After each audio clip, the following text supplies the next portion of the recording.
de Prensa con Gustavo Alegret. La carrera por la vacuna de la COVID-19. Reino Unido, China y Estados Unidos lideran esfuerzos. Empresas tecnológicas ponen coto a Trump. Facebook elimina anuncios de su campaña por violar la política de odio y Twitter marca un video difundido por el presidente como manipulado. Y el 61% de personas trabajan en la informalidad. Le contamos por qué las mujeres son doblemente afectadas por la crisis generada de la pandemia. Comienza Club de Prensa con Gustavo Alegret. Bienvenidos a Club de Prensa, el espacio de análisis de NTN24, con los mejores periodistas, corresponsales en Washington, analistas políticos y en estos tiempos de pandemia también con voces en el resto del mundo. Antes de dar paso a nuestros invitados, les animo a que ustedes también nos hagan llegar sus comentarios a través de la cuenta de Twitter. Nos encontrará en Club Prensa NTN24. Hoy a las 10:31 de la mañana saludamos en Washington a Antonio de la Cruz. Antonio es analista político y director ejecutivo de Inter-American Trends. Escribe columnas de análisis y opinión en El Nacional, en Venezuela. Antonio, ¿cómo estás? Bienvenido. Muy bien, Gustavo. Un placer estar en tu programa. Gracias por acompañarnos. Y saludamos, hoy se estrena Mónica García Prieto. Mónica es reportera, es periodista, ha pisado terreno, como decimos los reporteros, los periodistas, en 25 años. Ha sido corresponsal en Roma, en Moscú, Jerusalén, Beirut, Bangkok, Shanghái. Hoy la saludamos desde Gijón, en Asturias, en España. ¿Cómo estás, Mónica? Bienvenida al programa. Gracias por acompañarnos. Gracias a vosotros, Gustavo, por tenerme en este espacio. Interesante el artículo, la última entrevista que has realizado, son las 10:32 de la mañana en la costa este de Estados Unidos, cuando el continente americano empieza a despertar, ya está en marcha, pero la Organización Mundial de la Salud y los expertos continúan con la mirada puesta en lo que está sucediendo en cuanto a la pandemia se refiere. Una pandemia que continúa azotando a los países y en esa lista destaca la evolución negativa de esas cifras en Brasil, también en Perú, en Chile, en México. Los expertos y epidemiólogos miran con cuidado qué está pasando y el nivel de contagio. Lo interesante, Mónica, y aquí querríamos introducir en esta mesa de trabajo de este viernes un ángulo tal vez un poquito distinto, que compartieras con nosotros la entrevista que realizaste recientemente a alguien que ha estado trabajando mucho con poblaciones más desfavorecidas en el mundo. Se trata de Jordi Reich. Jordi es una persona con larga experiencia, es biólogo de formación y también con un doctorado en Derecho y Relaciones Internacionales. Ha trabajado como cooperante en países durante 40 años. Guinea Ecuatorial, Perú, El Salvador, Kenia, Somalia. La lista es larga. Ha estado como cooperante, decimos, y también como trabajador de la Cruz Roja Internacional. Y en su entrevista, Mónica, destacas la frase que en estos tiempos de pandemia introducen un elemento para reflexionar y para considerar. Dice, con la llegada de la vacuna es muy probable que esa COVID-19 que hoy conocemos y que afecta a todos por igual se convierta en una enfermedad de pobres. ¿Cuál es la reflexión a la que nos invita la entrevista que le hiciste a Jordi Reich? Bueno, la reflexión, realmente esta entrevista ha sido parte de un conjunto de entrevistas que estamos realizando para intentar examinar, digamos, las derivaciones más desconocidas de la pandemia, no quedarnos en lo obvio, en la investigación científica, en el comportamiento del virus, etcétera. Hemos intentado contactar con zoólogos que nos cuentan por qué las zoonosis, que son al fin y al cabo pues, el origen del coronavirus, son potenciadas por el cambio climático, por nuestra propia devastación de la biosfera, o sociólogos que nos explican cómo ha afectado eso a las sociedades y cómo las va a transformar en diferentes medidas, politólogos, psicólogos. Y en este caso yo tenía mucho interés en hablar con un cooperante porque temía que el impacto en la cooperación internacional va a ser tremendo, va a ser drástico, precisamente porque la pandemia está provocando crisis humanitarias en el interior de los países. Es más, en aquellos países, como por ejemplo en Australia, en Nueva Zelanda, en Europa o en Estados Unidos o en Canadá, donde habitualmente pues sean los principales donantes para las ONGs, para Naciones Unidas, para todos esos organismos multinacionales multinacionales que permiten que la ayuda llegue a los más desfavorecidos, ¿no? Entonces quise abordar con Jordi, que es un viejo conocido, un viejo amigo y además es una de las personas más experimentadas que conozco en este ámbito, acerca del impacto, y la verdad es que nos trazaba una imagen bastante devastadora, bastante dantesca, porque aparte de los datos que se manejan de esos 500 millones de personas que van a volver a la extrema pobreza después de haber salido en los últimos 10 o 20 años de ella, gracias a actividades de manufactura, fundamentalmente para Occidente, pues como toda esta gente va a regresar a la pobreza, ¿cómo se van a resurgir enfermedades que creíamos desaparecidas? Por ejemplo, hay que recordar que este año estaba previsto que África fuera declarada un continente libre de polio, y se ha tenido que congelar esa declaración porque ya nadie puede asegurar que quede libre de polio, dado que las campañas de vacunación han tenido que quedar congeladas. Está quedando congelado pues la llegada de medicamentos, está quedando congelada el tratamiento, cantidad de equipos sobre el terreno han tenido que regresar a sus países de origen, no puede llegar el equipamiento médico, con lo cual digamos que por el hecho de proteger de la pandemia o por el hecho de protegernos de la pandemia, los países que tenemos medios económicos para ello, se está abandonando pues una ingente cantidad del mundo, en Asia, en África, en América Latina, en muchísimos sitios, que bueno pues que donde una vez que sea fuerte la pandemia va a ser mucho más difícil de erradicar de lo que está siendo ahora, ¿no? Que está comenzando. Con lo cual, pues por un lado hablábamos de eso, también me hablaba pues de ese titular, ¿no? Como para grandes colectivos, grandes cientos de millones de personas, al final el COVID va a ser una enfermedad más porque no se va a poder tratar, no va a ser curable. Es decir, una vez que tengamos la vacuna, que bueno, todavía queda un tiempo para ello, y que la vacuna sea aprobada y sea efectiva, me temo que quedará relegada para el uso de los países que se la puedan permitir. Y eso va a ser pues los países que están fomentando las investigaciones.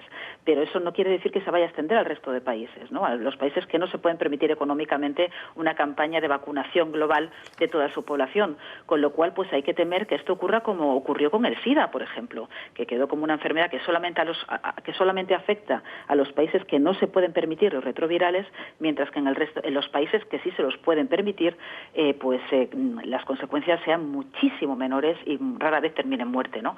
Con lo cual, bueno, pues lo que nos preocupaba es que esta pandemia al final va a agravar las brechas sociales, la brecha entre ricos y pobres, la brecha entre mujeres y hombres, la brecha, digamos, entre los vulnerables y los no vulnerables. Mónica, sobre este particular, ¿hay alguna reflexión de las personas que hayas entrevistado o conversado sobre ese llamado que han hecho autoridades de los países para que la vacuna y la misma OMS para que la vacuna sea universal y gratuita? Hay un temor generalizado para que eso no ocurra. Hay que entender que, claro, son las farmacéuticas que están trabajando en este ¿Qué quiere decir un temor generalizado? Existe el temor generalizado de que no ocurra porque precisamente estas farmacéuticas corresponden a intereses económicos, no responden al interés humanitario, digamos, de acabar con una enfermedad. Y porque ya ha ocurrido otras veces. Es decir, hay que recordar, por ejemplo, el caso del ébola, una enfermedad que era muchísimo más mortal, pero bueno, tenía una tasa de contagio bastante menor.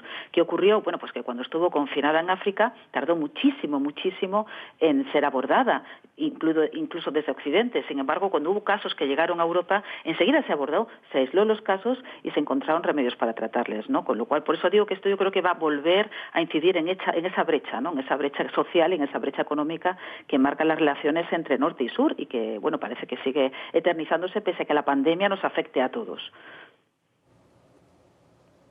Antonio, ¿cómo lo ves? ¿Cuál es tu lectura?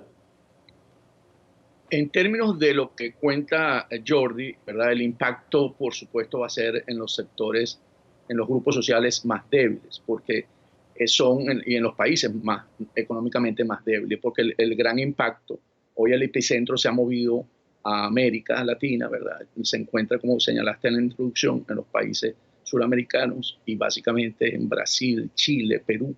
Y entonces vemos cómo en estos países empieza a brotar el virus con una gran fuerza y las capacidades de respuesta sanitaria no son iguales como lo vimos inicialmente en Europa y en Estados Unidos. Entonces, los recursos que manejan estos gobiernos desde el punto de vista sanitario son más limitados. Entonces, por supuesto, va a haber un gran impacto en estas regiones, y no solamente en la parte de muertos, sino también en la parte económica, porque afecta fuertemente a la economía por haber adoptado un modelo para poder evitar la expansión del virus, de aislamiento, ¿verdad? De confinamiento. Entonces, por supuesto, ese shock de ¿verdad? De no tener cómo generar ingresos, entonces también generan una consecuencia social.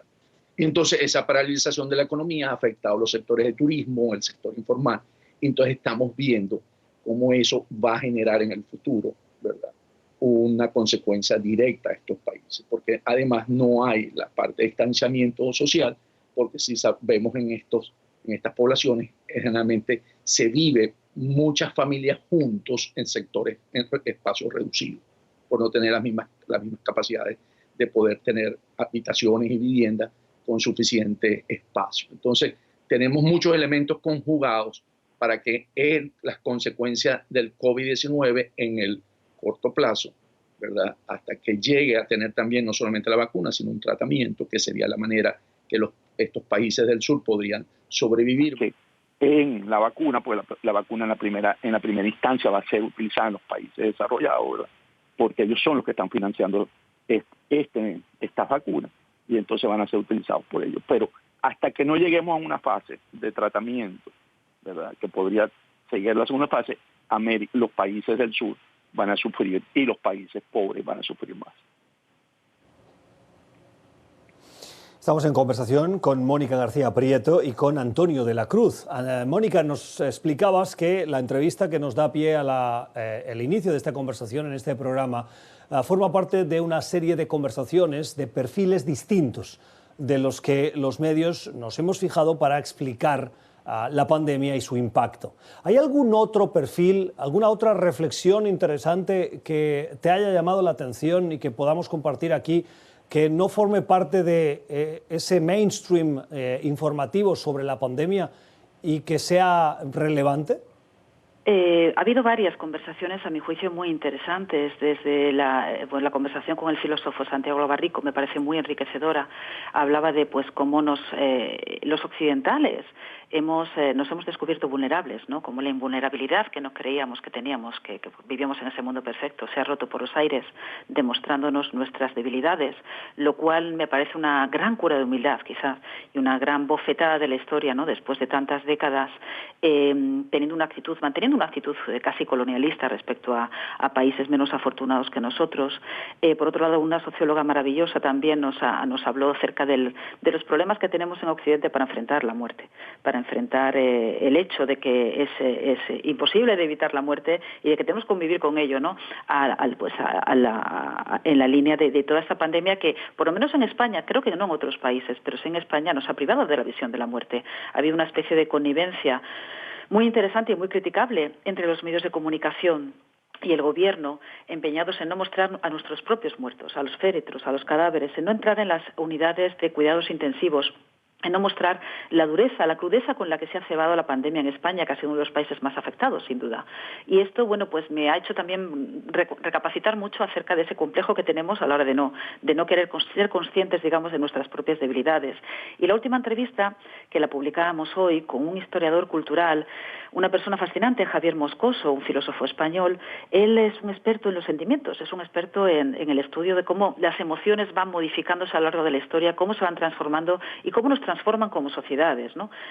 Y me pareció muy interesante el enfoque, sobre todo porque tiene también muchas ramificaciones, muchas derivaciones, el enfoque que él detallaba acerca de cómo ha cambiado los liderazgos, ¿no?, la autoridad. La autoridad llegó a ser ha tenido diferentes fases a lo largo de la historia. Ha habido autoridad moral, ha habido autoridad por la fuerza, ha habido autoridad por el carisma, pero últimamente me hablaba de la autoridad emocional, la autoridad que intentan tener determinados políticos que, por apelar más a las emociones y a los sentimientos, que al fin y al cabo es el recurso más fácil y menos profundo, ¿no?, de todos, y por manipular sentimientos consiguen movilizar a poblaciones, ¿no?, o cohesionar a poblaciones enteras para que les sigan y para sentirse autorizados a tener determinadas conductas. Ocurre que no es una conducta racional, no es una autoridad racional, no te explica lo que va a hacer porque hay una base científica detrás, porque hay expertos que recomiendan una determinada pauta política, sino que lo hace apelando a los sentimientos. Y me decía una cosa muy interesante.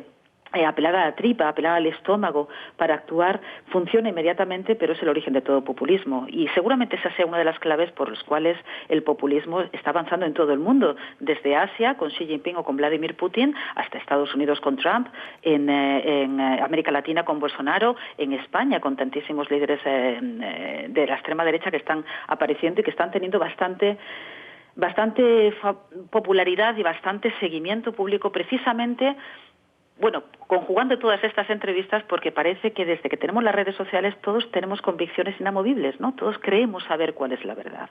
Y siempre hay un líder político que va a apelar a esa verdad que creemos tener y la va a estrujar hasta conseguirnos convencer de que es la solución correcta, cuando por desgracia la vida es muchísimo más compleja, las verdades son muchísimo más complicadas y bueno, digamos que estamos sustituyendo un poco el papel de los científicos, de los expertos, por individuos, líderes emocionales que apelan, como digo, al estómago en lugar de apelar a la razón, ¿no? Y eso, bueno, pues conlleva el riesgo, evidentemente, de entregar el poder a personas poco preparadas que puedan, pues, quedarse de una manera bastante más indefinida, como pasó en Hungría con Víctor Orbán, ¿no? Que aprovechó precisamente la pandemia para blindarse con poderes de forma que no tenga que abandonar el poder y además pueda deshacerse de cualquier oposición crítica en el país, ¿no? Con lo cual, bueno, pues esa deriva europea me parece que está muy bien descrita por esta entrevista con Javier Moscoso y con esos tipos de autoridad nuevos que están creando las redes sociales y nuestra afición por Internet. Qué interesante las reflexiones derivadas de ese trabajo, buscando nuevos ángulos, nuevas voces sobre esta pandemia y su impacto que va más allá, seguramente, de lo que es estrictamente la salud. Hay un dato, Antonio, que me gustaría, con el que querría cerrar este bloque y que nos ofrece la Organización Internacional del Trabajo. Hablando de pandemia, hablando de trabajadores, hablando de los que sufren más o sufren menos los embates de esta crisis de salud y también económica, unos 2.000 millones de personas en el mundo, dice la OIT, viven o trabajan en la economía informal, el 61% de la población empleada del mundo. Y además coincide que la mayoría de ellos son esenciales en estos tiempos. ¿Qué quiere decir esenciales? Que sus trabajos son necesarios para que continúe funcionando nuestra vida. Y aquí me refiero a personas que se dedican, por ejemplo, al sector de la salud, pero también al tema de los alimentos, la recogida, el transporte, la entrega de alimentos cuando vamos a los supermercados, a las tareas domésticas de apoyo, a los cuidados. Son personas que, por su fragilidad en su relación laboral inexistente desde el punto de vista de la legalidad, enfrentan situaciones como que no tienen coberturas de salud, no tienen coberturas sociales o no gozan de vacaciones o de periodos de descanso como los conocemos reglamentariamente. Y eso en América Latina es especialmente relevante y significativo. Antonio. Sí, en América Latina el trabajo informal se encuentra, según la CEPAL, en alrededor del 51%. ¿Qué quiere decir esto? Que es el trabajo informal en este choque económico que tenemos, queda hoy sin posibilidades de tener acceso ni a los sistemas de salud ni a un sistema de compensación por el Estado, que es la manera como se ha venido atacando a nivel de los países desarrollados, con entregándole un cheque a esa población que ha quedado pero formalmente registrada por cada una de estas empresas. Si no cuentas con un patrono que te soporte, tú te quedas sin esos ingresos y por lo tanto es allí donde está la consecuencia que aún va a aumentar la pobreza, que se alerta, porque esta población, ¿verdad?, se queda sin ingresos y por lo tanto va a bajar su nivel de vida a pobreza y a extrema pobreza. Entonces, lo que habíamos avanzado en los últimos 10 años de sacar en América Latina una población de la pobreza, y había sido un gran logro, se ve que regresamos nuevamente a esa posición. Entonces, ¿qué ocurre? No solamente son los que trabajan en recoger la fruta, sino también los que tienen lo que se conoce en la economía de hoy, en los gig works, los que trabajan, ¿verdad?, en Uber, los que tienen ese trabajo, que lo ha permitido es la globalización, como hoy se ha tercerizado parte del trabajo. Entonces, ¿qué ocurre? Que al no hacer tú mismo tu propio empleador, no tener los ahorros suficientes, tendrías que haber contratado tu seguro social, no estás cubierto por el estado del bienestar. Entonces, esa es una de las consecuencias que está dejando y que alerta la Organización Internacional del Trabajo, que vamos a tener que enfrentar en los países nuevamente más débiles, en los países del tercer, porque en Europa y en Estados Unidos, de alguna manera, en la parte de salud, cuentan con un respaldo, ¿verdad?, por el bienestar. En Estados Unidos, por eso han mantenido a la gente 2 meses o 3 meses en nómina, porque gozan del sistema del seguro. Si no, no tendrían para poder asistirse en los hospitales. Entonces, yo creo que aquí hay también una reflexión para los líderes de los países, los jefes de Estado y los gobiernos, en cómo van a atender esto que va a surgir y va a quedar y que estamos viviendo con la pandemia. Mónica, una reflexión para cerrar este bloque. Sí, a mí me preocupa, aparte de lo que habéis comentado junto a Antonio, la situación, las derivaciones, una vez más, de toda esta crisis económica. Evidentemente, económica, va a haber ya estamos sumidos en una crisis, se estima que es la peor desde la Segunda Guerra Mundial, eso es incuestionable. Pero claro, una cosa es la crisis en Occidente, donde tenemos un mínimo estado de bienestar, y una cosa es la crisis fuera de las fronteras del estado de bienestar, es decir, en Asia, en África, en América Latina, como bien habéis hablado, ¿no? En África estamos hablando de un 85% de la población que vive del trabajo informal, o en Asia, donde parece que la cifra llega casi al 70%, y estamos hablando de gente que no puede confinarse. En un país como India, con 1.300 millones de personas, buena parte de la población no tiene una casa donde confinarse, ellos tienen que salir a trabajar. En primer lugar, porque no tienen dónde recluirse, y en segundo lugar, porque viven precisamente de su trabajo diario, se alimentan gracias a él. Solamente hay 2 opciones, entre confinarse, morir de coronavirus, digamos, o morir de hambre, con lo cual allí la solución, digamos, que es, pues no es ninguna, tienen que seguir trabajando y prefieren morir de enfermedad, o exponerse a la enfermedad y confiar en no resultar afectados terriblemente por ella, pero no pueden dejar de alimentar a sus familias por el hecho de que esté el virus, ¿no? Pero como decía, una de las derivaciones que a mí más me interesan es precisamente el retroceso que creo que se va a producir a nivel también de derechos adquiridos en los últimos 20 años, ¿no? Porque toda esa economía informal y también medio formal o semiformal que estaba nutriendo los mercados occidentales de productos chinos, asiáticos, vietnamitas, laosianos, de Malasia, filipinos, elaborados por mano de obra barata. Toda esta mano de obra barata, trabajé en Bangkok y en Shanghai durante 5 años, con lo cual conozco bien el problema. Habitualmente eran mujeres jóvenes las que accedían a este tipo de trabajo. Vale que era un trabajo que evidentemente requería muchas horas, que no estaban en las condiciones ideales ni muchísimo menos, renunciaban, por supuesto, no existen allí los seguros, no tienen un sindicato, no tienen la protección que podamos tener en lugares como Europa, afortunadamente, pero sí que es cierto que esos sueldos, esos pequeños sueldos sí que habían conseguido traducirse en una emancipación de la mujer, en países donde no existía ni cualquier atisbo de emancipación femenina, como pude ver yo en Laos, ¿no? Entonces nos contaban que gracias a eso estaba surgiendo pues una conciencia de los derechos por parte de las mujeres que antes no existía, y eso había sido gracias a su incorporación al mercado laboral, con lo cual no solamente hay que temer evidentemente por la economía, sino también por la involución de los derechos adquiridos en los últimos años, y que ya se va a producir en muchísimos lugares, como digo, de África, América Latina y de Asia, que son las principales manufacturas o fábricas de los bienes que consumimos en Occidente. Son las 9:58 de la mañana en Ciudad de México. Esto es Club de Prensa, hoy con Antonio de la Cruz, es analista político, es venezolano, está en Washington, D.C., y con Mónica García Prieto, es reportera, más de 20 años pisando terreno, viajando por el mundo, con una visión que hoy nos comparte desde Gijón, en Asturias, al norte de España.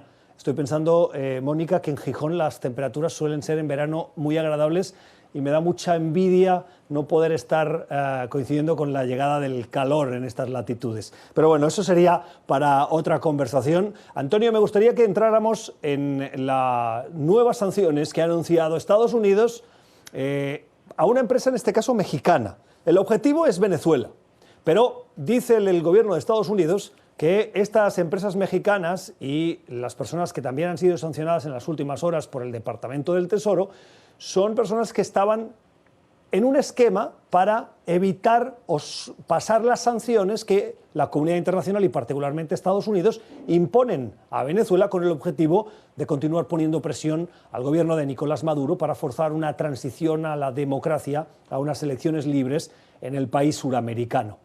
Y ahora es a través de México. ¿Qué importancia tienen estas últimas sanciones, particularmente a la empresa mexicana Libre a Bordo? ¿En qué consisten y van a tener efecto? Lo que consiste básicamente es que el Departamento del Tesoro, en esa política de Donald Trump de máxima presión al régimen de Nicolás Maduro, consigue conexiones que por la sanción que se le hizo a PDVSA en el 2010, a finales de enero del 2019. Entonces, encontró que Libre a Bordo logró tener una relación comercial con PDVSA a través de intercambio de crudo por bienes. En este caso fueron camiones cisternas, alimentos, y también logró determinar que en esa empresa de Libre a Bordo hay una conexión entre el grupo mexicano, ¿verdad?, en la cual hay 3 personas sancionadas, y Tarek El Al-Saime, que hoy actúa como ministro de Economía y de Petróleo, ¿verdad?, y Alex Saab. Entonces, esa conexión Alex Saab con el grupo mexicano, entonces también tiene una implicación. ¿Qué ocurre? Que como lo señalaste inicialmente, el gobierno de Trump persigue, ¿verdad?, llegar a asfixiar desde el punto de vista de ingresos financieros a Venezuela para no seguir sosteniendo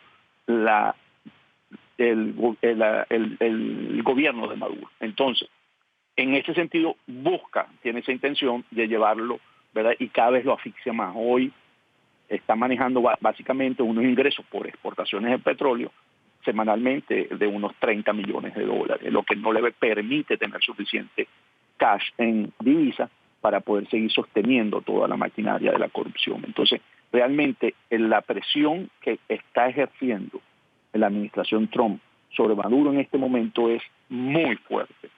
Realmente este era un efecto que se quería ver en el 2019 cuando sancionaron a PDVSA, pero recordemos que el régimen de Maduro logró bypassear esas sanciones con empresas como Rosneft, y después surgieron estas, ¿verdad? Y Rosneft fue sancionada este año en febrero y marzo, y por lo tanto el régimen de Maduro ha ido perdiendo esa capacidad. Oye, Venezuela se ha convertido tóxica para todos aquellos que quieran hacer negocio desde el punto de vista de petróleo y de combustible con el régimen de Maduro. Entonces, esa es la intención, básicamente, de esta sanción. Mónica, ¿alguna reflexión o comentario?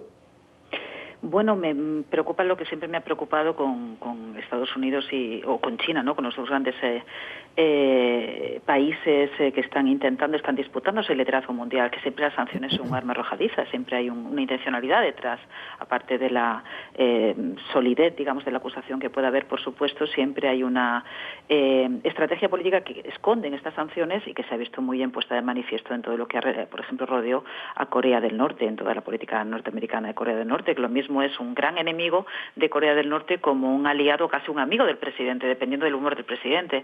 También es muy complicado, me imagino, con este presidente norteamericano que haya cierta coherencia en sus decisiones, ¿no?, sobre todo cuando, bueno, pues vemos su manera de actuación, cuando vemos los abandonos que tiene en su administración. Y, por ejemplo, me leí esta mañana un poco del resumen del libro de John Bolton, que está intentando, me imagino que ya habrá salido, que está intentando salir en Estados Unidos, acerca de la experiencia de su trabajo con Donald Trump cuando contaba cómo la obstrucción a la justicia se ha convertido en una forma de vida para Donald Trump, ¿no? Me imagino que también se podría hablar del abuso de poder como una forma de vida, ¿no? Entonces, claro, me temo que cualquier decisión que salga de la administración norteamericana actual, pues es bastante cuestionable, porque no sabemos exactamente qué es lo que hay detrás. Interesante. Hablando de sanciones, esta semana conocimos, no es una sanción, pero sí es un paso más en esa línea de poner presión al gobierno de Maduro, la detención del ciudadano colombiano Alex Saab. Antonio, acabas de publicar una columna de opinión en la que reflexionas sobre esa detención. Alex Saab es un empresario al quien se le atribuye ser el presunto testaferro de los bienes de Nicolás Maduro, entre otros, y haber tenido negocios turbios, de acuerdo a la justicia estadounidense, que le llevaron a un enriquecimiento ilícito. Un Alex Saab que viajó a Cabo Verde, donde las autoridades estadounidenses, a través de con el amparo de un requerimiento de detención, una orden de detención internacional, lo capturaron y está pendiente de extradición.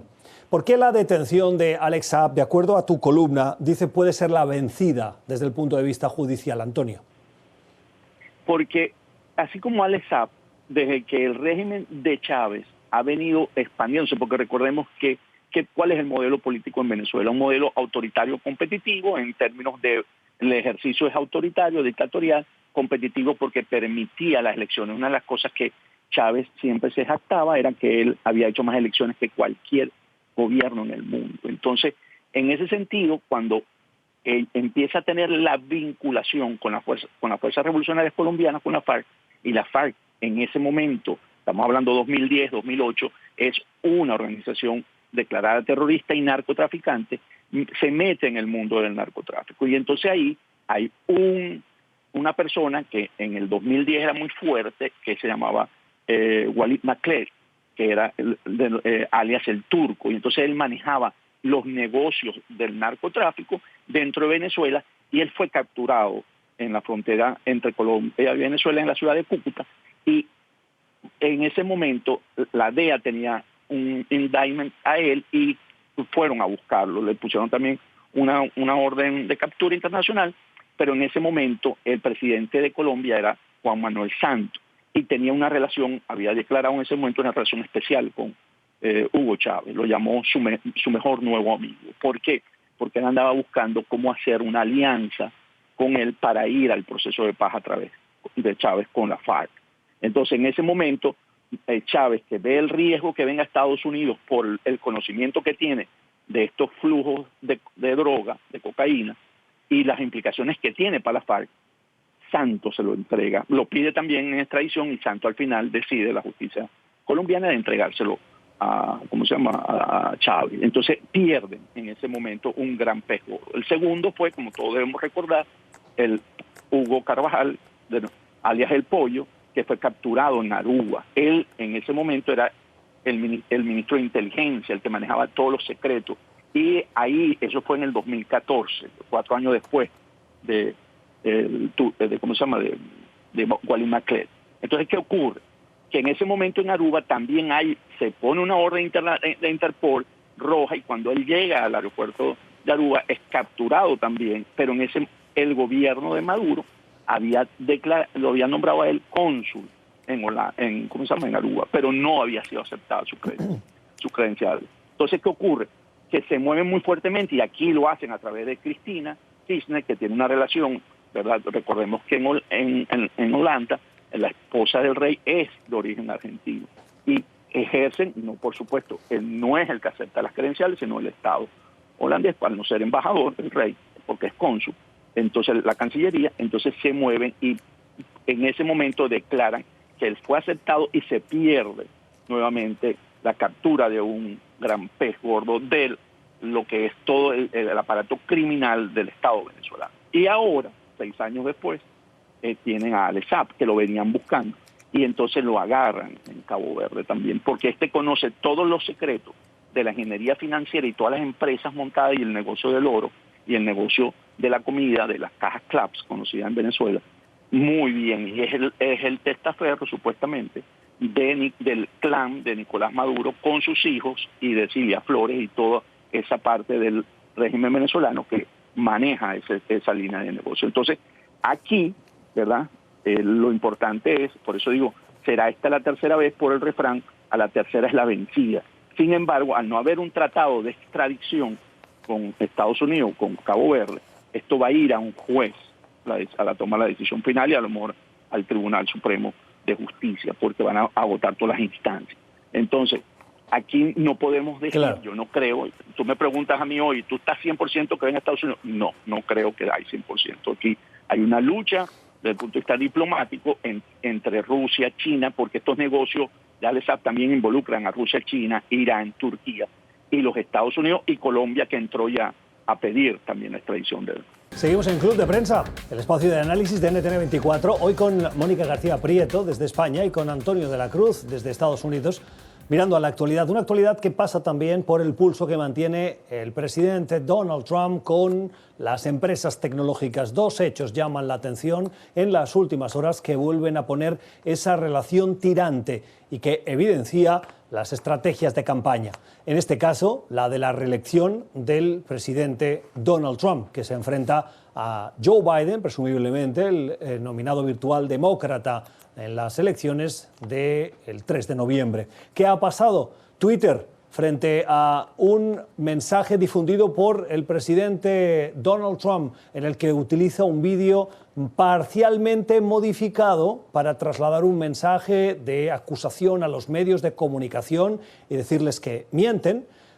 Twitter ha marcado ese vídeo, ampliamente conocido, de dos niños, uno blanco y uno afroamericano, que corren al encuentro, se abrazan y luego salen corriendo juntos. La modificación radica en que solo muestran la parte de los niños corriendo, en el que uno está detrás del otro, y dicen esa persecución es la que los medios no te mostrarán, y luego muestra lo que realmente sucedió, intentando dejar en evidencia al conjunto de medios de comunicación, que estos días van llenos de noticias críticas con el presidente.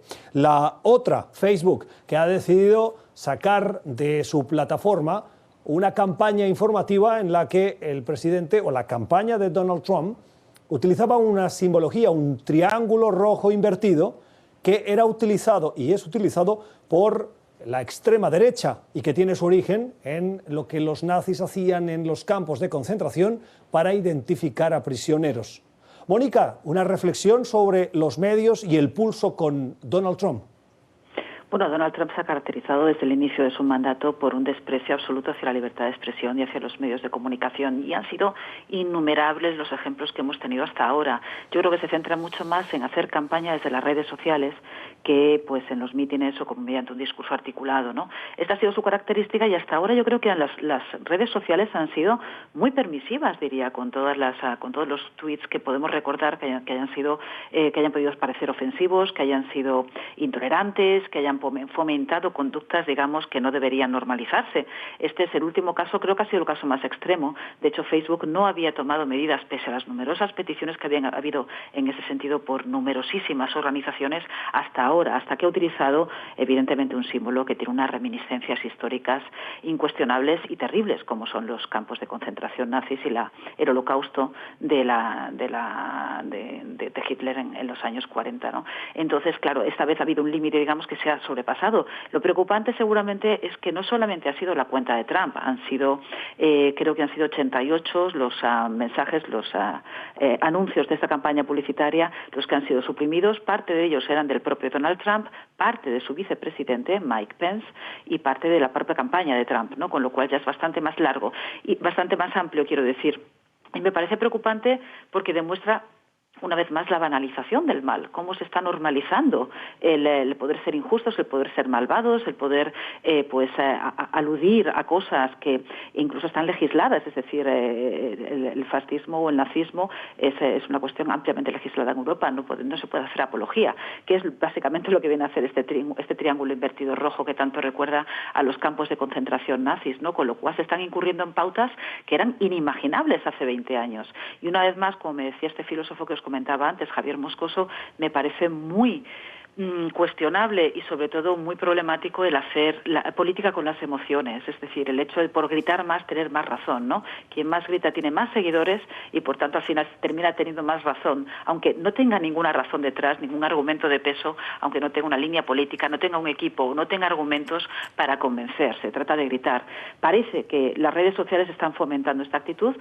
Twitter sí que eliminó hace unos días un vídeo que consideraba que alteraba o que violaba uno de sus códigos de conducta, que es la glorificación de la violencia, y que también había sido colgado por el propio Donald Trump, ¿no? Y ya cuando, claro, un presidente de un país como Estados Unidos, que es un país que se ha considerado referente del resto y que se permite dar lecciones morales al resto, incurre en conductas tan terriblemente abusivas y tan intolerantes y, al fin y al cabo, fomentando extremismos que no convienen a la sociedad, pues resulta muy preocupante, digamos, que este siga siendo el país que pretende dirigir el mundo. Antonio, tu opinión. Aquí voy a introducir algunos elementos que voy a tomar de Mónica también, porque considero que sí, que hoy la política hoy es una política, es de emociones. Hoy la política no es racional. La política hoy en día se hace desde la emoción, bien sea por simpatía, ¿verdad? Que es la empatía, la que tú te conectas, o bien sea por miedo, que es la otra emoción que se utiliza hoy. Entonces, cuando estamos en una campaña política, ¿verdad? Si vemos los elementos que están en juego y nos abstraemos de los que son los actores de hoy, ¿verdad? Los dos utilizan el miedo a su manera. Tanto la campaña de Biden como la campaña de Trump están utilizando el miedo para captar. Y entonces, ¿por qué? Porque hoy vivimos en un mundo virtual. Lo que ha hecho esto, ir a las emociones, porque el mundo hoy es virtual. Todos tenemos un casco, ¿verdad? Virtual, donde vemos nuestra propia realidad. Y esa realidad es la que nos permite conectarnos y creer en eso. Por eso surge muy fuerte los fake news, porque es mi propia realidad la que yo voy construyendo. Entonces, ¿qué? Lo que hace cada campaña política es construir esas realidades para tener esos seguidores, porque están conectándose emocionalmente. Que se hizo en la campaña del 16, ¿verdad?, de 2016 con Trump, cuando él metió todo el miedo de que los trabajos lo iba a traer y que se perdían por los extranjeros, y entonces él tiene una campaña seria. Entonces, en este momento, es ante el avance de Biden, que Biden hoy está ganando por 10 puntos al presidente Trump en su reelección, él está apelando a lo que él puede hacer, porque al final son las redes sociales las que pueden llegar al voto final. Hoy Donald Trump tiene 88 millones de seguidores en Twitter, mientras que Biden tiene 6 millones, 4.800.000.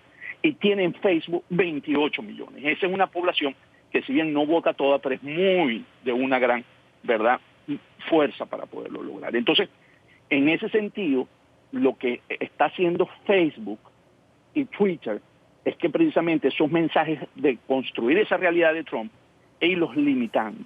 Lo que ocurre es que aquí entonces viene una discusión ya de que las redes sociales no son medios de comunicación como tal, que pueden darse la tarea de editar, de ser la función de edición y poder hacer una línea editorial o censurar, sino las redes sociales básicamente es un medio de comunicación entre nosotros, y si tú no estás de acuerdo con lo que yo estoy colocando, tú básicamente me puedes bloquear. Entonces aquí hay una discusión mucho más, no solamente del manejo como tal, porque sí hay una discusión ética ahí, pero también de... Tengo que cerrar, Antonio.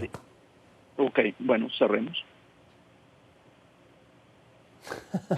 No quería cortarte abruptamente. Si quieres redondear en unos segundos. No, que yo creo que aquí lo que hay básicamente por parte de las redes sociales es básicamente que Trump está manejando todo su mensaje, ¿verdad? Y es lo único que tiene ahorita, porque ha venido errando mucho en todo el manejo de las crisis que ha tenido. Tiempo para despedir y agradecer a nuestros invitados hoy sus comentarios en esta mesa de trabajo que han compartido. Antonio de la Cruz, analista político, es director de Inter-American Trends y columnista en El Nacional en Venezuela. Desde Washington, D.C. nos ha acompañado. Y con Mónica García Prieto, que es reportera freelance, ha trabajado en plazas durante 25 años como Roma, Moscú, Jerusalén, Beirut, Bangkok o Shanghái. Y hoy nos ha acompañado desde Asturias, al norte de España. Gracias a ambos por su tiempo y a ustedes por la generosidad también en el tiempo y la atención, en la sintonía en este punto de la semana. Les deseamos que descansen estos próximos 2 días y nos reencontramos el lunes a la misma hora.